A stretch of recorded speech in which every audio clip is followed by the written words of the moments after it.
तो हेलो दोस्तों, कैसे हैं आप सभी। हमें आशा है कि आप सभी लोग स्वस्थ और मस्त होंगे। हमारे वीडियो पे एक कमेंट लगातार आता है कि भैया आपकी दुकान पे जो माल एक्सपायर हो जाता है आप उसका करते क्या है। तो सबसे पहले आपको ये ध्यान रखना है कि आपके दुकान पे जो सामान है वो एक्सपायर हो ही नहीं। उसके लिए क्या करना पड़ेगा, आपको अपने स्टॉक जो है आपका उसको रेगुलरली चेक करना पड़ेगा। और चेक भी उसी प्रोडक्ट को करना है जो थोड़ा सा स्लो बिकता है, क्योंकि जो फास्ट बिकने वाला प्रोडक्ट है वो तो एक्सपायर होगा नहीं। अब हमें ध्यान देना है स्लो बिकने वाले प्रोडक्ट पे। होता क्या है कि हमारे पास जो कस्टमर आते हैं तो हमको उनका नीड पूरा करना है, तो हमें तो हर तरह का प्रोडक्ट अपने दुकान पे लेके आना पड़ता है कि हाँ भाई हमारे पास जो कस्टमर आए वो हमारे काउंटर से वापस नहीं जाए।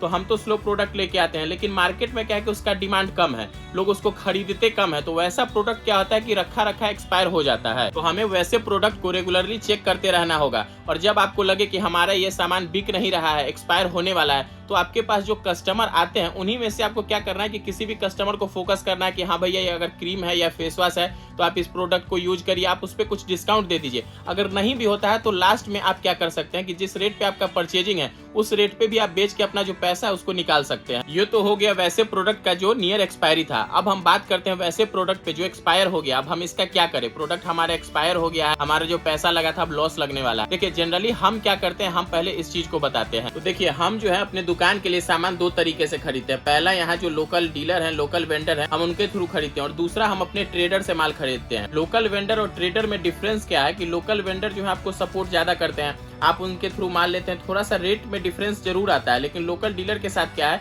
कि अगर आप उनसे माल खरीदते हैं तो किसी भी तरह का डैमेज जो होता है, आपका एक्सपायर कर गया, कोई प्रोडक्ट फिजिकल रूप से डैमेज हो गया, तो वो आपका लोकल डीलर एक्सचेंज कर देते हैं। लेकिन ट्रेडर के पास क्या है कि आपको वो सामान लोकल डीलर के मुकाबले अगर देखें तो 5% 10%, वो डिपेंड करता है किस प्रोडक्ट को आप खरीद रहे हैं, उसके हिसाब से वहाँ रेट ज्यादा मिलता है। तो वैसे प्रोडक्ट के साथ क्या है, वो सिर्फ वन टाइम डील होता है और वो सामान वापस नहीं होगा, चाहे वो डैमेज हो या फिर एक्सपायर हो। उससे ट्रेडर को कोई मतलब नहीं है, पैसा ट्रेडर का, सामान आपका। अब ट्रेडर तो सामान वापस करेगा नहीं। भैया अब हमको लग गया है लॉस, अब हम क्या करें। तो देखिए हम पहले भी आपको बताए थे कि सामान जब खरीदना है तो डीलर से भी खरीदना है, ट्रेडर से भी खरीदना है। अब क्या करना है कि डीलर से अगर आपका अच्छा टर्म्स है और आपका सेल्स पर्सन जो आ रहा है उससे आप अच्छा टर्म्स बना के रखे हैं, तो जो सामान आप बाहर से भी लेके आ रहे हैं तो उसको आप अपने डीलर के थ्रू एक्सचेंज करवा सकते हैं। लेकिन ये चीज तभी पॉसिबल है जब आप दोनों जगह से डील कर रहे हैं, डीलर से भी और ट्रेडर से भी। अगर आपका प्रोडक्ट सिर्फ ट्रेड का ही है तो ऐसे कंडीशन में आपका लॉस लगना तय ही है। आपको क्या करना है कि जो सामान आप ट्रेडिंग के थ्रू मंगवाए हैं तो उस पर आपको विशेष करके ध्यान रखना है कि हाँ भाई अगर ये सामान एक्सपायर होता है तो हमारा लॉस ही लगेगा। तो वैसे सामान पे विशेष ध्यान दीजिए और समय रहते ही वैसे सामान को आप जो है बेच लीजिए। नहीं बिक रहा है तो रेट टू रेट भी उस माल को बेच के अपना पैसा निकाल लीजिए। तो एक्सपायरी को लेके एक कमेंट और भी आते रहता है कि भैया आपकी दुकान से कोई सामान लेके जाता है और वो एक्सपायर कर जाता है तो क्या आप वापस करते हैं। तो देखिए सेम कंडीशन यहाँ भी अप्लाई होता है। जो सामान दुकानदार के पास एक्सपायर हो गया, अगर वो माल हमारे एंड से अगर चेंज होने वाला है तो हम बिल्कुल करते हैं। दूसरा एक चीज ये भी है कि बहुत ऐसा भी सामान है जो हमारे एंड से एक्सचेंज नहीं होगा, उसको वापस करने में हमारा ही लॉस होगा। फिर भी हम कुछ ऐसे दुकानदार हैं जिनका वो सामान हम बदल के देते हैं या फिर उसके बदले में उनको पैसे देते हैं। अब ये कौन है, ये वैसे दुकानदार हैं जिनका टर्म्स हमारे साथ बेहतर है, जो रेगुलर हमसे बिजनेस कर रहे हैं, सामान आते हैं लेके जाते हैं। अब वो क्या है कि कुछ सामान ऐसा लेके आ गए जो हम तो ट्रेड में खरीद के लाए, उनके पास एक्सपायर हो गया, वो किसी भी कारण से एक्सपायर हो गया या फिर फिजिकल डैमेज हो गया। हम जानते हैं कि वो प्रोडक्ट हमारा डैमेज बनेगा नहीं, उसके बदले हमें पैसा मिलेगा नहीं, हमें लगना है लॉस। लेकिन क्या है कि उनके साथ इतना बेहतर टर्म्स बन गया कि हम क्यों क्या करना पड़ता है कि उनका सामान वापस करना पड़ता है, भले ही उसके बदले हमें क्या होता है लॉस लगता है। हम ये सोचते हैं कि चलिए भाई आगे ये सामान खरीदेंगे तो उसमें हम कहीं इस चीज को एडजस्ट कर लेंगे। डैमेज और एक्सपायरी से रिलेटेड जो भी कमेंट हमारी वीडियो पे आता था, कोशिश किए कि सबका हम रिप्लाई इस वीडियो के माध्यम से कर दिए। बाकी अगर वीडियो इन्फॉर्मेटिव लगा हो तो अपने दोस्तों के साथ शेयर करिए और वीडियो पसंद आया हो तो एक लाइक जरूर कीजिएगा। साथ ही अपने भाई से जुड़ने के लिए इस चैनल को सब्सक्राइब करके ही जाइएगा। मिलते हैं किसी और वीडियो में, तब तक के लिए बहुत बहुत धन्यवाद आप सभी का।